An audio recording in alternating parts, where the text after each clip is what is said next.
प्याजी और सैन की हत्या हो गई और ये खून उनका ही।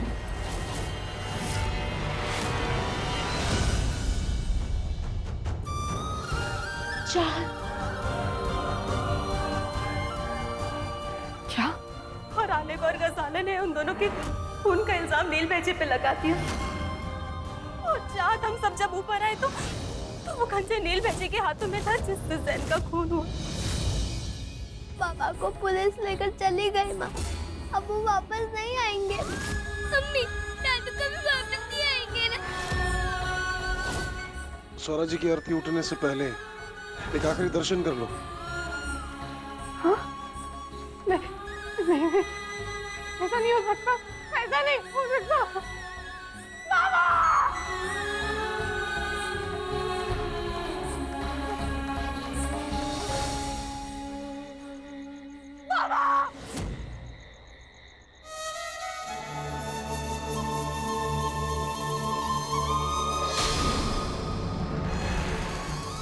तू कहाँ बाबा के पास जा रही है? सौरा जी को जो कुछ भी हुआ ना उसकी जिम्मेदार तू है, और तेरी ये सजा है कि तू उनके अंतिम दर्शन नहीं करोगी। मालिक जी प्लीज आज आप अपनी दुश्मनी मत निकालिए। मैं एक बार बाबा को विदा करने से पहले देखना चाहती हूँ। आप लोग सब सौरा जी के आखिरी दर्शन ले लो।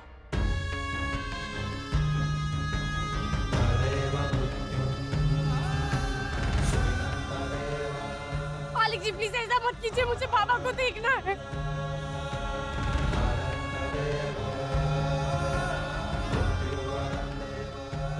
मालिक जी प्लीज। भूपेंद्र, आरती उठाओ, हो गए सब दर्शन वर्शन। नहीं। चलो। आलेख, बहुत हो गया तुम्हारा। तुम व्यास जी को आखिरी बार देखने का हक भाभी से नहीं छीन सकते। जब तक व्यास जी के दर्शन न ले ले भाभी, ये आरती नहीं उठेगी।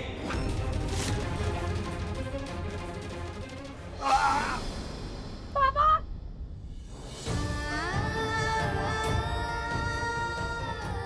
अल्लाह मियां, आपने ऐसा क्यों किया?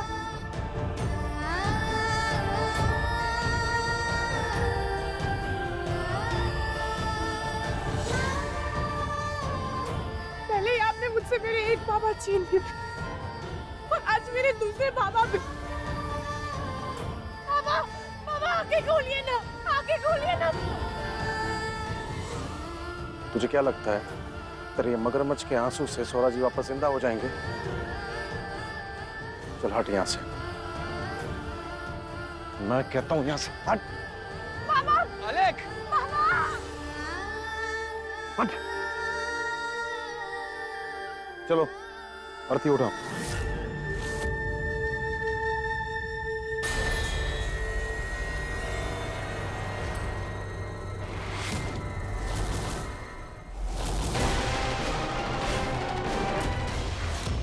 रुक जाओ! बाबा जिंदा है।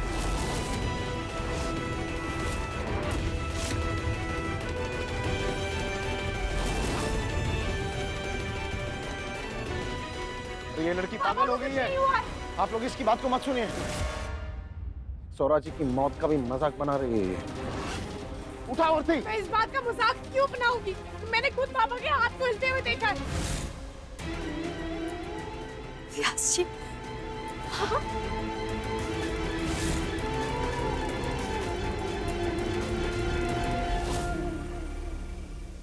बाबा की पल्स है लेकिन बहुत वीक है। बाबा जिंदा है, बाबा को कुछ भी नहीं हुआ। हमें व्यास जी को फौरन हॉस्पिटल लेके जाना पड़ेगा। नहीं बाबा भैया, वक्त बहुत कम है, हमें बाबा को यहीं पे ट्रीट करना होगा। एक काम कीजिए, आप लोग प्लीज बाबा को अंदर लेकर आइए, अंदर लेकर आइए प्लीज, जल्दी। क्यों मारा व्यास जी को? बताओ क्यों मारा?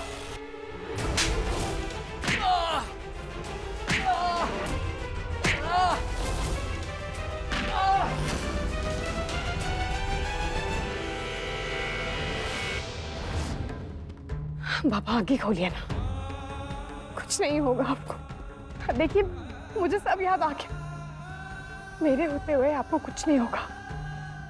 आपकी चाहत आपको कुछ भी नहीं होने देगी।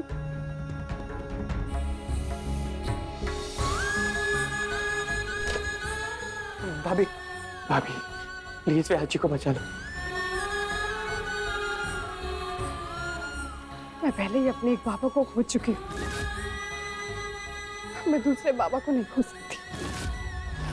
मुझे नील को बेगुनाह भी साबित करना है और सिर्फ बाबा जानते हैं कि कमरे में क्या हुआ था। हाँ भाभी भाभी। हाँ वो भैया।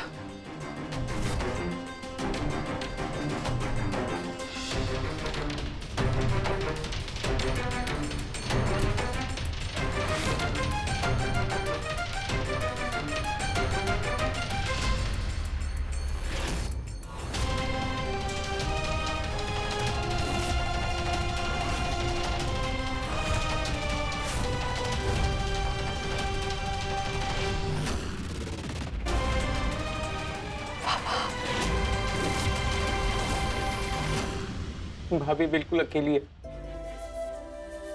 बिना किसी की मदद के वो सर्जरी कर रही है। भगवान करे उनका ये प्रयास सफल हो। इनका प्रयास जरूर सफल होगा भूपू चाचा, क्योंकि दादू के लिए मैं और दुआ दोनों प्रार्थना करेंगे। और वैसे भी अल्लाह मियां बच्चों की दुआ जल्दी कबूल करते।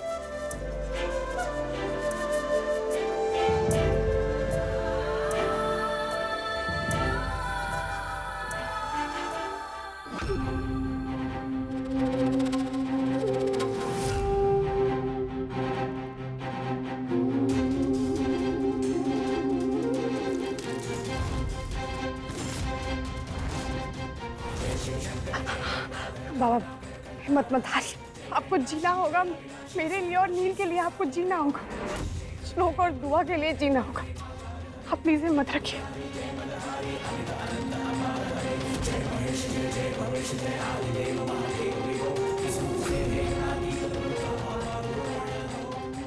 बाबा के चले जाने के बाद फूफा जी ने मुझे बेटी का प्यार दिया। हे भोलेनाथ, फूफा जी को आप ठीक कर देना। बुड्ढा बच गया तो नीलकंठ भी आजाद हो जाएगा, और ऐसा मैं होने नहीं दूंगा। बुड्ढे को तो मरना ही होगा। या अल्लाह, मुझसे कोई गलती मत होने देना। बाबा की हिफाजत करना अल्लाह मियां।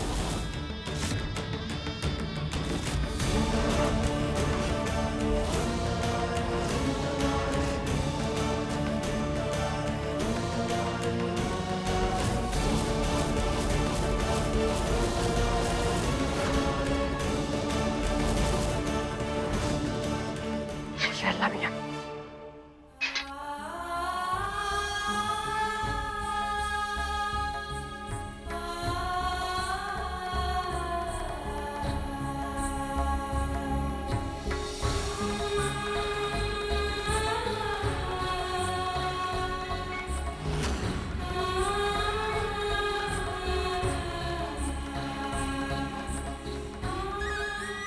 शुक्र है अल्लाह मियां का, पल्स स्ट्रॉन्ग है।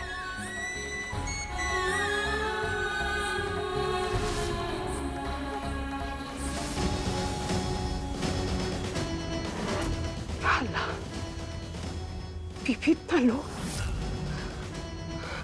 फिर से चेक करती हूँ।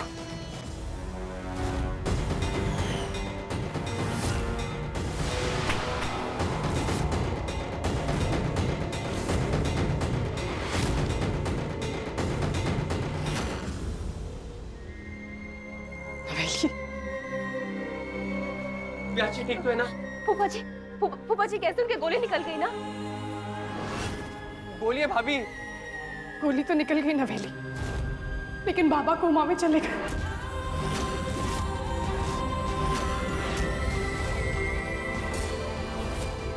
कोमा? वो क्या होता है? माँ, मतलब आप दादू वापस कभी नहीं आएंगे? सुप बोल बेटा। अम्मी, आप दादू को बचा नहीं पाए? वो मर गए क्या? नहीं नहीं बेटा, ऐसा नहीं बोलते। दादू बस गहरी नींद में चले गए, और उस नींद से कब उठेंगे ये बात किसी को नहीं पता। हे भोलेनाथ, हे भोलेनाथ, इसका मतलब अस्पताल का सारा खर्चा ज्ञानी परिवार वालों को उठाना पड़ेगा। और हम सब तो अच्छी तरीके से जानते हैं कि कोमा में 10 में से 9 लोग तो जिंदा वापस लौट के आते ही नहीं। क्यों खामा ध्यानी परिवार की कठिनाइयों को बढ़ा रही है? जरूर तेरी लापरवाही की वजह से सोरा जी कोमा में गए हैं।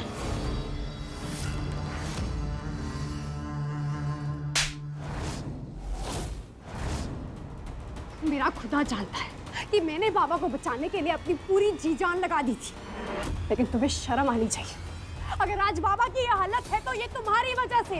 अगर आज बाबा कोमा में है तो तुम्हारी वजह से बाबा कोमा में गए हैं। अगर बाबा को हॉस्पिटल ले गए होते तो बाबा कोमा में नहीं जाते। लेकिन तुम्हें तो बहुत जल्दी थी ना बाबा की अर्थी उठाने की। आलेख नोट यार, तुम्हारी नीयत में खोट है, ये तो साफ नजर आ रहा है। तुमने बाबा को मारा है ना, चाहिए क्या तुम्हें? क्या तुम इस घर को हड़पना चाहते थे या फिर मंदिर की ट्रस्ट पाना चाहते थे? तुम्ही ने बाबा को मारा है और सारा इल्जाम नील पर लगाया है, और इन सब गुनाहों के लिए अल्लाह मियां तुम्हें कभी माफ नहीं करेंगे। ए बकवास बंद कर। जब गोली चली थी मैं परिवार के साथ खड़ा था, शक है तो पूछ ले। गोली की आवाज सुनकर सबसे आखिर में मैं ऊपर गया था। चाहत भले ही आदमी कितना भी कमीना हो, लेकिन ये सच बोल रहा है।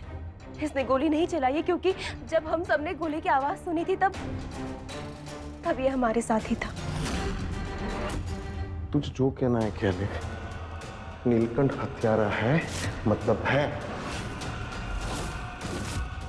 देखा नहीं कैसे मंडप में हम सबके ऊपर बंदूक दिखाकर तुझे मंडप से ले गया, क्योंकि तेरे प्यार में पागल हो गया है। तुझे पाने के जुनून में अपने बाप की हत्या कर दी उसने। ऐसा नहीं हो सकता।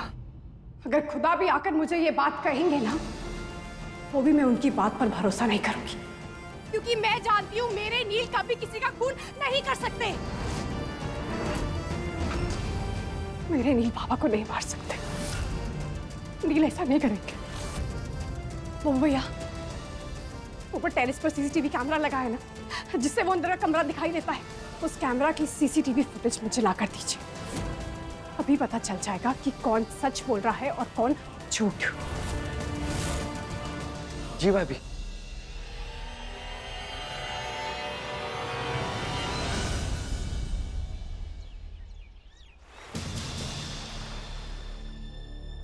भाभी, ये आज की तारीख की सीसीटीवी फुटेज।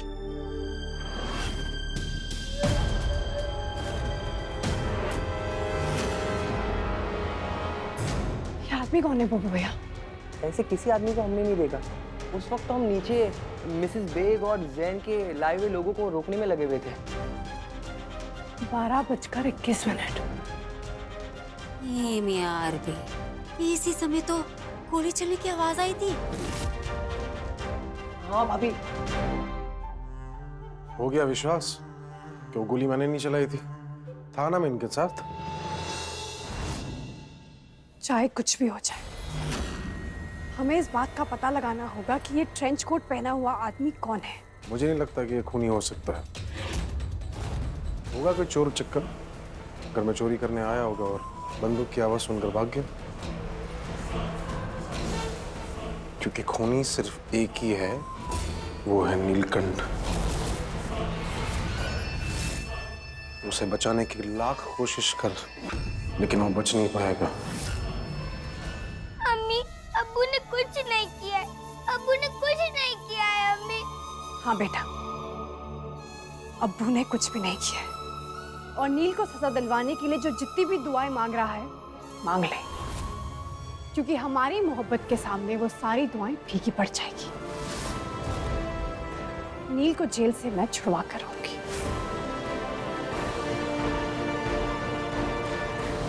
भाभी, आलेख सही बोल रहा है।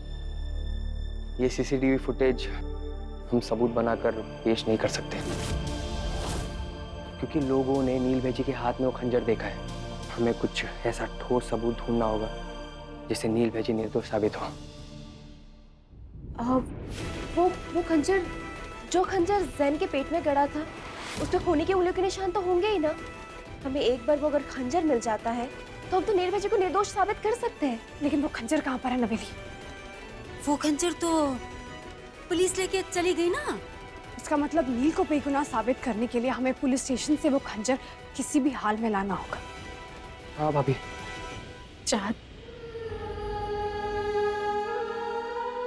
मैं तुम्हारी मदद करूंगी। इस घर ने मेरे लिए बहुत कुछ किया है, अब मेरी बारी इस घर के लिए कुछ करने की। Thank you Algu. एक काम करते हैं, वो भी भैया आप और मामी यही बाबा के साथ उनका ख्याल रखिए। ठीक है भाभी। मैं अलगू और बच्चे पुलिस स्टेशन जाते हैं और उस खंजर को वापस लेकर आते हैं, और नील को भी बताकर आती हूँ कि बाबा खतरे से बाहर है अब। सर मेरी बात सुनिए ना। सर मैंने अपने पिताजी का खून नहीं किया। प्लीज मेरी बात सुनिए, मुझे फंसाया जा रहा है। मुझ पर झूठा इल्जाम लगाया जा रहा है सर। बिल्कुल झूठ है,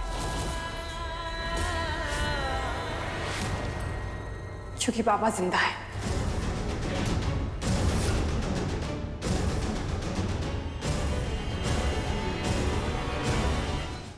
बाबा जिंदा है नहीं। हाँ नीलकंठ जी, चाहत ने महंत बाबा की जान बचा ली। बाबा की जान तो बच गई, लेकिन बाबा कोमा में चले गए। इसका मतलब ये है कि अभी वो उस हालत में नहीं है कि नीलकंठ को निर्दोष होने का बयान दे सके। इसका मतलब अभी ये साबित नहीं हो सकता है कि तुमने उसको नहीं मारा।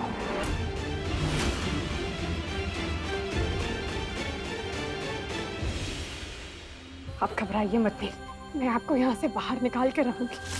सीसीटीवी फुटेज में साफ साफ दिखाई दे रहा है कि एक आदमी ट्रेंच कोट पहने हुए उस रात कमरे में था, और जो खंजर जहन के पेट में लगा था, उस खंजर में उस आदमी के फिंगरप्रिंट्स के निशान जरूर होंगे।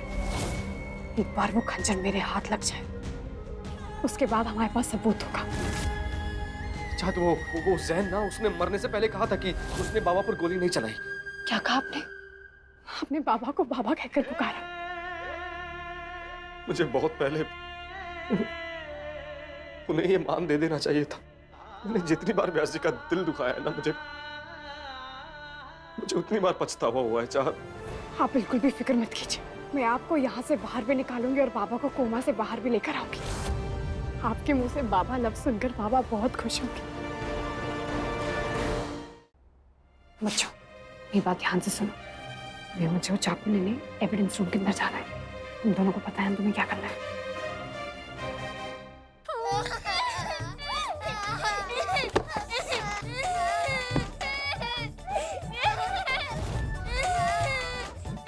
ये सब क्या कर रहे हो तुम? मुझे बहुत भूख लगी है, मेरे अब्बू को छोड़ दो। भूख लगी है तो अब्बू का क्या करोगे इसमें? मुझे अब्बू के हाथ के बने हुए पराठे खाने हैं।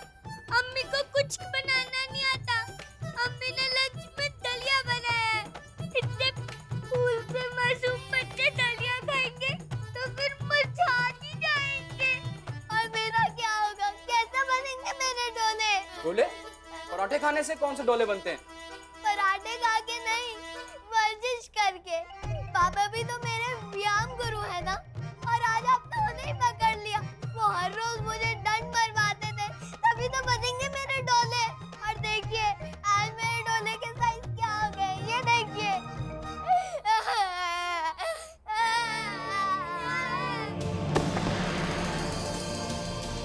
अरे ये सब क्या हो रहा है?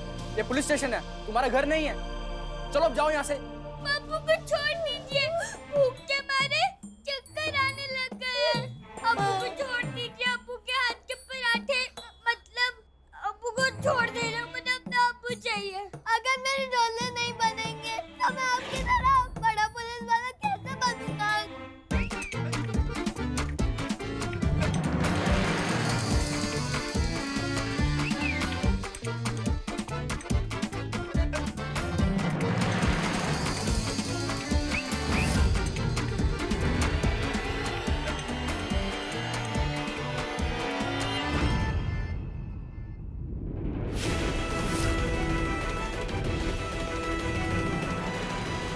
अरे पागल हो गए हो क्या?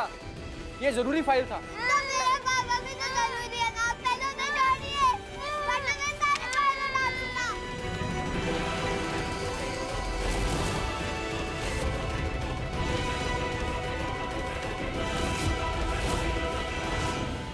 ये है वो कंचन।